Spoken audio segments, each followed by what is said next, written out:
Ecco, qui l'abbiamo trovata invece la piastrina di dove viene attaccata la corda per calarsi.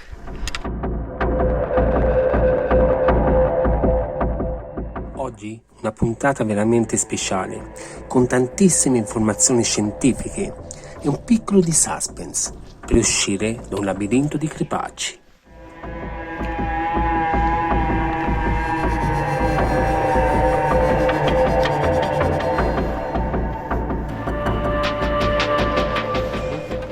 Ciao, buongiorno, benvenuti in questo nuovissimo video, un video veramente speciale perché sono in compagnia dello Speleologo Mario Vero Le Bozzello, che già conoscete perché ci ha fatto vedere due itinerari della Grotta del Vento. Sì. Oggi ci porta a vedere un altopiano bellissimo, fuori sentiero, quindi Sì, seguiremo i sentieri non segnati dal CAI.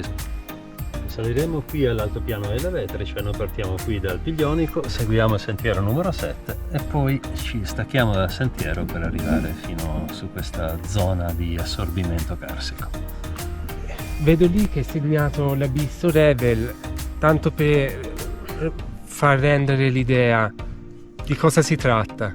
L'Abisso Revel è una grotta, una di quelle più impressionanti come ingresso che possiamo vedere qui sulle Apuane.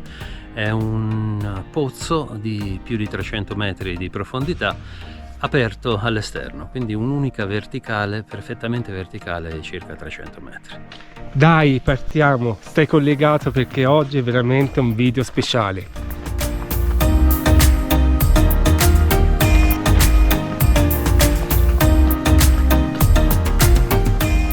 C'è qui davanti a noi, è quell'altopiano che si vede, diciamo, l'ultima linea prima della montagna della Pania che sta dietro.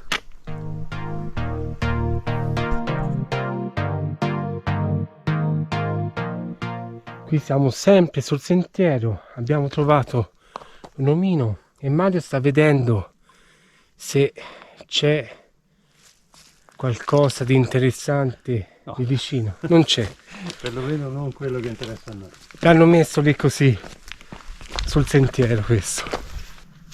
Qui vediamo questo cartello che ci parla già dell'altopiano della Vetrice e questo è il punto da cui inizia il sentiero, non un sentiero CAI, quindi bisogna vedere quanto verrà segnato a lungo, però per il momento è segnato da omini di pietra e adesso vedo hanno messo anche dei segni gialli e verdi sugli alberi. Quindi ora diciamo che siamo fuori dal circuito del trekking, diciamo, segnato dal CAI.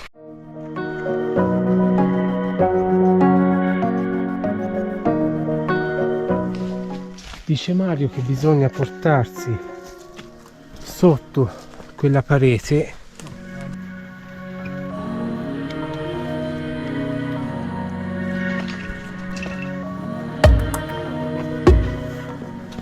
e qui già si comincia a vedere una zona di assorbimento carsico. Quella è una specie di piccola copia della Vetrice che si trova però molto più in basso, vicino al sentiero che facevamo prima, vicino al sentiero numero 7.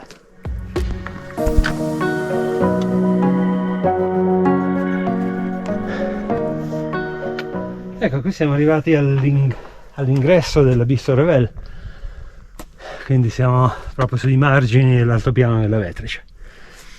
Grotta dall'ingresso enorme, 300 metri di profondità, una verticale unica.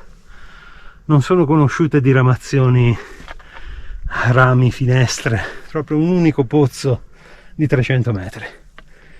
Fino a non molti anni fa, sul fondo della grotta c'era un nevaio sotterraneo. Per tutte le nevicate che arrivavano durante l'inverno si accumulavano e rimanevano per tutto l'anno. Poi negli ultimi anni, gli ultimi speleologi che sono scesi sul fondo raccontano che invece è arrivato a sciogliersi completamente.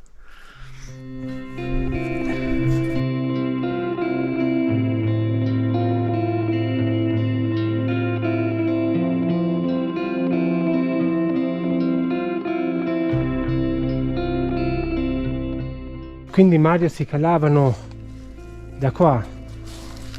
È un ricordo che ho di 30 anni fa. C'è la piastrina di dove viene attaccata la corda per calarsi.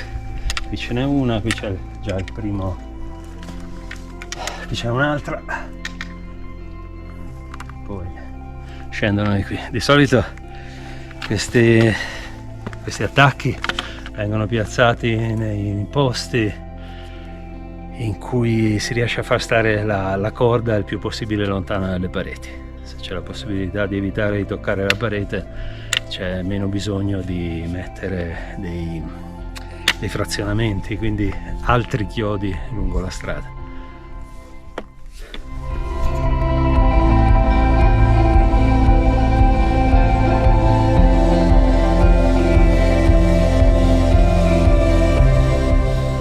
Adesso, se la vegetazione ce lo permette, proviamo ad andare sull'altopiano della Vetrice, che è subito qui dietro.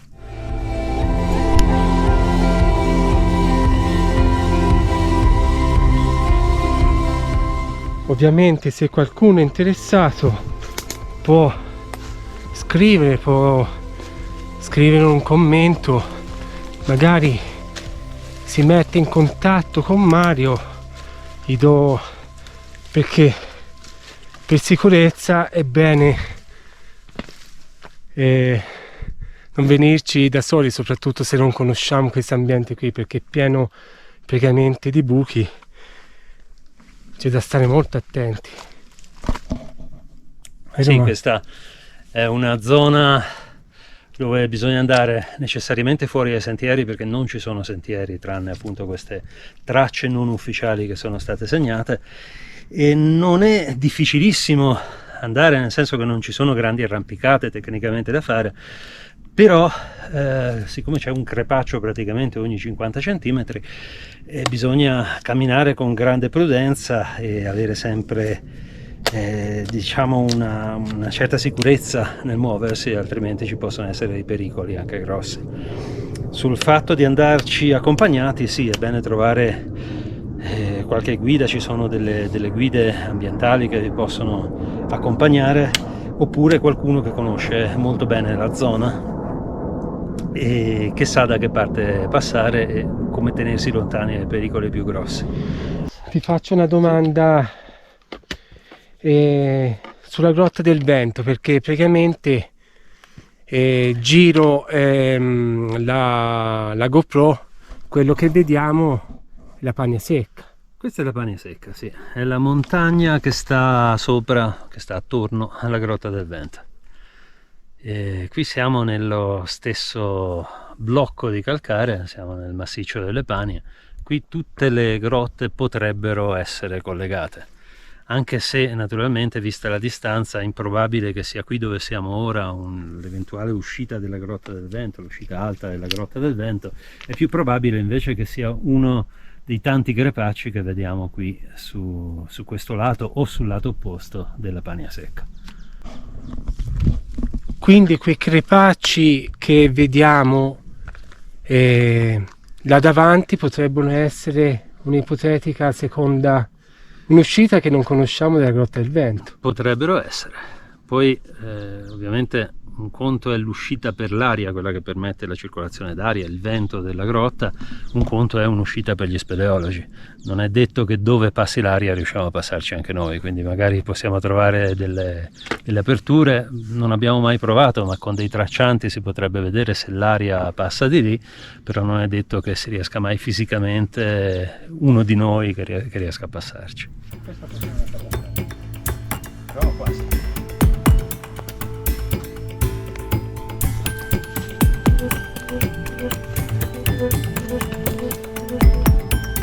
Andare in là.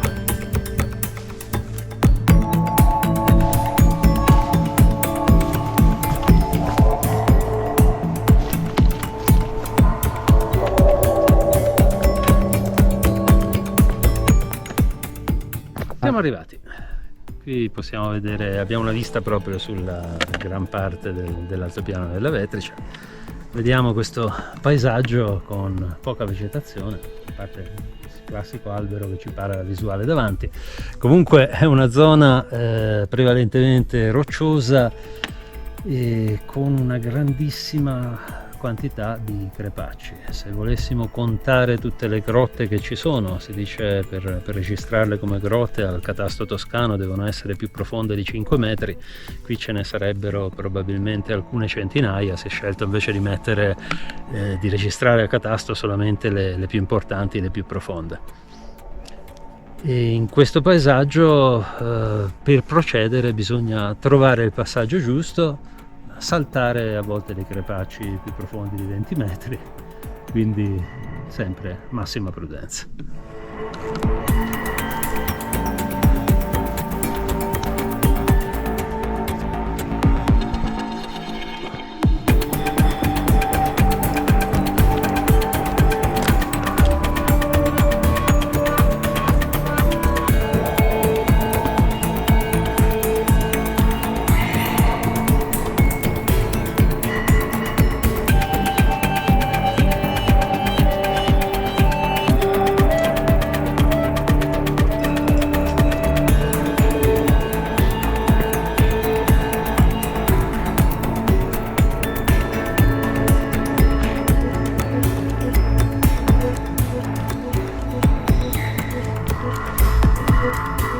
Ecco là, da quelle parti c'è la grotta più profonda del massiccio delle Pani, l'Abisso Bombassei, esplorato sul nuovo fondo nel 2019 e sono arrivati a 920 metri di profondità.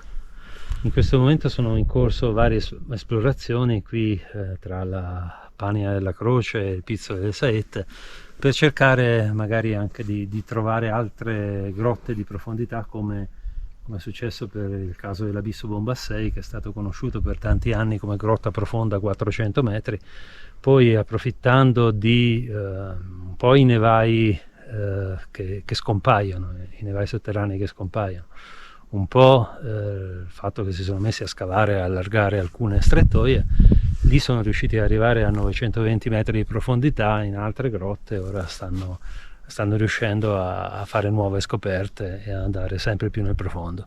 Però la quasi totalità delle grotte di questa montagna sono quasi esclusivamente verticali, non ci sono quasi per niente zone orizzontali. Diciamo che la Grotta del Vento qui nel massiccio delle Pani è una delle pochissime grotte che presentano tratti più o meno orizzontali, altrimenti normalmente si va sempre con le corde e attrezzatura da risalita e da discesa.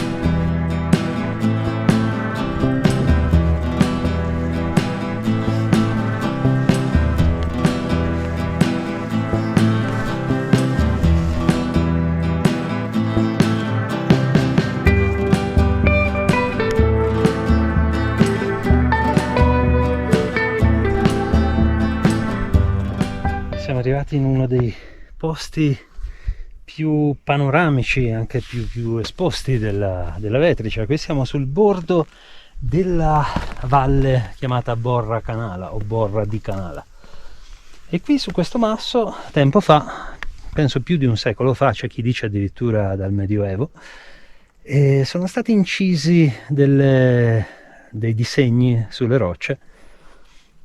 E se ne trovano qui, se ne trovano anche in altre zone dell'altopiano della Vetrice. Queste sono sicuramente la roccia che ne contiene di più e tra l'altro nella posizione forse più spettacolare di tutte.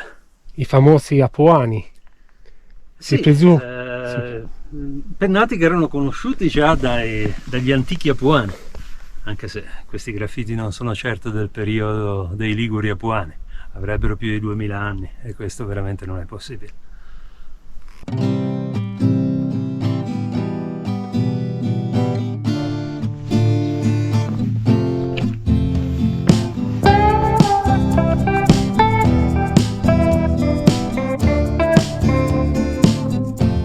E qui vediamo tutte queste piccole tipo piccole valli, piccoli canyon che sono state scavate dall'acqua. L'acqua che arriva qui durante le piogge si raduna in dei piccolissimi corsi d'acqua, ma questi piccolissimi corsi d'acqua sciolgono il calcare e lasciano tutte queste forme. In realtà sono dovuti non solo alla chimica, ma anche alla presenza di batteri, di alghe, di forme di vita che contribuiscono a sciogliere la roccia in certi casi, o addirittura in certi casi alla deposizione della roccia. Ci sono delle concrezioni che si trovano nelle grotte che hanno una forma e una modalità di deposizione che dipende proprio dall'azione a volte di colonie di batteri. È chiaro che qui all'esterno, dove c'è anche la possibilità di fotosintesi clorofilliana, queste possibilità di interazione poi diventano anche più numerose, perché non solo colonie batteriche, ma ci possono essere piante, alghe che hanno funzioni che hanno, diciamo, questa influenza sull'evoluzione anche delle rocce.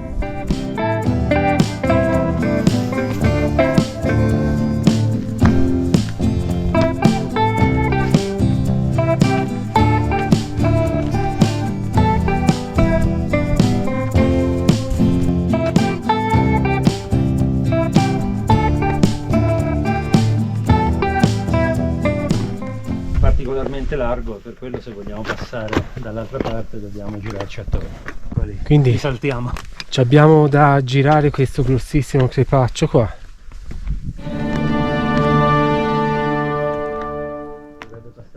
Questa è una delle viste più conosciute dell'altopiano della Vetrice.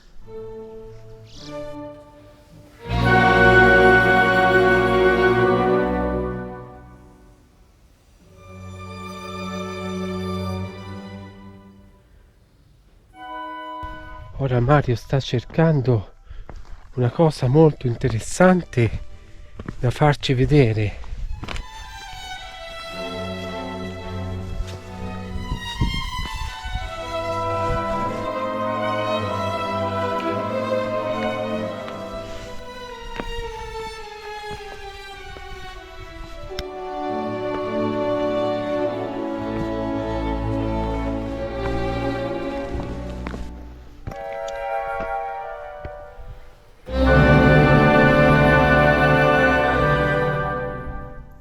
Ora Mario va lì, così ci rendiamo conto delle dimensioni di questa stupenda opera d'arte della natura, perché effettivamente è un'opera d'arte questa. Queste sono dei solchi a doccia, conosciute anche come cascate pietrificate, che si sono formate per l'acqua piovana che si raduna in piccoli corsi di acqua, aiutata anche dalla presenza di alcune alghe che si trovano su delle vaschette al di sopra di questi solchi. Arriva molto acida, aggressiva nei confronti della roccia e scava queste fessure parallele. Parlando di interazione tra esseri viventi e rocce calcarea, qui abbiamo una vaschetta che si è formata anche con la collaborazione non solo dell'aggressività dell'acqua piovana, ma anche di alcune alghe, alcune piante che si sono formate sulle rocce. Poi queste piante hanno prodotto una quantità di acidi superiori a quelle che normalmente l'acqua trova nell'aria ed hanno scavato, hanno approfondito questa vaschetta. Sul fondo della vaschetta tuttora si trovano queste piante che vivono in una sorta di vita latente e che ricominciano a vivere e a produrre sostanze acide, sostanze aggressive, quando l'acqua riempie questa vaschetta. Poi l'acqua che esce da questa vaschetta è andata a scavare questo canale con tutte le sue anse e poi, trovata la parete verticale, ha scavato quei solchi paralleli che vedevamo qui sotto. Qui siamo esattamente al di sopra dei solchi che abbiamo visto poco fa.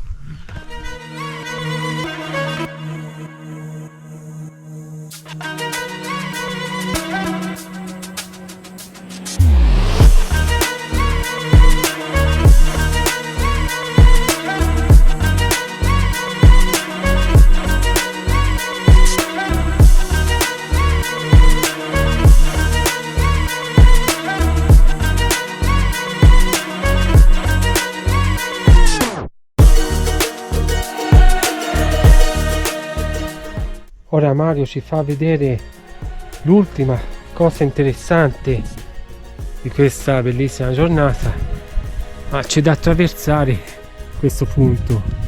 Sì, adesso io volevo prendere come strada del ritorno passare da Rifugio Rossi. Per passare da Rifugio Rossi di qui si passa vicino a un altro degli ingressi di grotte, forse il più grande dopo il Revel, o addirittura qualcosa più grande del Revel, che è la Buca Larga, e già il nome dice tutto, che si trova proprio sotto a Rifugio Rossi.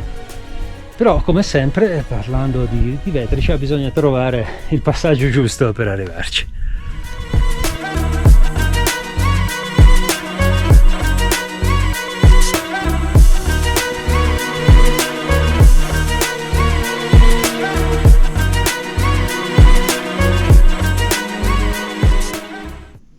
Allora, qui siamo usciti con un po' di fatica per trovare il passaggio dall'altopiano della Vetricia e adesso siamo entrati nel bosco dove abbiamo trovato subito delle carbonaie, delle piazzole dove una volta venivano fatte delle carbonaie, che adesso vengono utilizzate ogni tanto per metterci delle tende da gente di passaggio, a volte speleologi che esplorano le grotte in questa zona.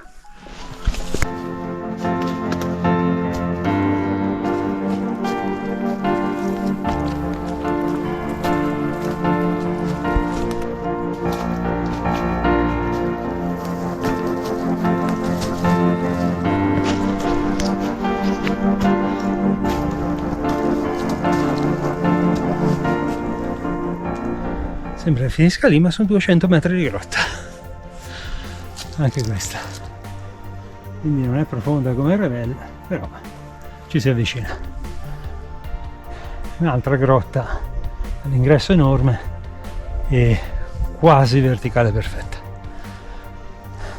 Buca Larga. Come tutte le grotte messe a catasto, o quasi tutte le grotte messe a catasto, c'è la piastrina che indica il nome e il numero di catasto della grotta. Bene, siamo arrivati a Rifugio Rossi, spero che il video vi sia piaciuto. Sicuramente tantissime informazioni, ti ringrazio perché veramente hai dato veramente tantissime informazioni interessanti per me e anche che si condividono con tutte le persone. Sono contento di essere tornato qui perché comunque mi fa sempre piacere tornare sull'altopiano della Vetricia, anche se tutte le volte ho da ritrovare la strada per arrivarci e per uscirci. Comunque è una zona sicuramente bellissima. Un abbraccio e come sempre buona montagna a tutti.